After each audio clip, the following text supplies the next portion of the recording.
So, what is object-oriented programming? Well, there's two types of programming that are widely spread used, and that is object-oriented, which is such as Java and C++, and then there's procedural, such as C.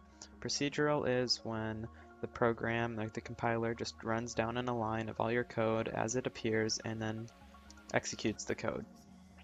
Object-oriented is considered more advanced because you can take and create things such as classes, which are objects, and then use them interchangeably in other classes. So you can make one class do something, such as creating constructors, like we've been doing, and then use them in another class and make instances of those constructors. So we can break objects into states and behaviors. We can think of states such as fields and behaviors such as methods. The fields, such as our instance variables, contain information about the subject, such as, say if you had an object that was a dog. A field or an instance variable slash state would be things like whether it's tired, whether it's hungry, and so on and so forth. Behaviors would be the methods, such as what is it doing? Is it wagging its tail? And whatnot. Okay, so instances. Instances are basically the same thing as an object. A lot of people use the two words interchangeably. Some people prefer to use instances when they're speaking more specifically about one thing or the other, but they're the same thing. Okay, classes.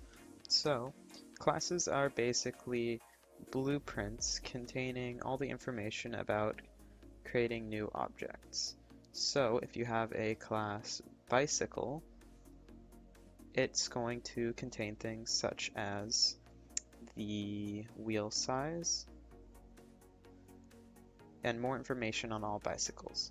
So if you wanted to create an object of bicycles, you would have to pass it through the bicycle class, or rather it would live inside the bicycle class.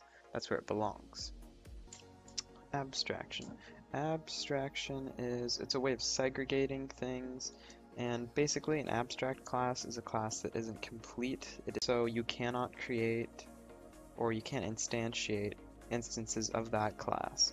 But if you want to, then you need to make them concrete by basically extending the information on them.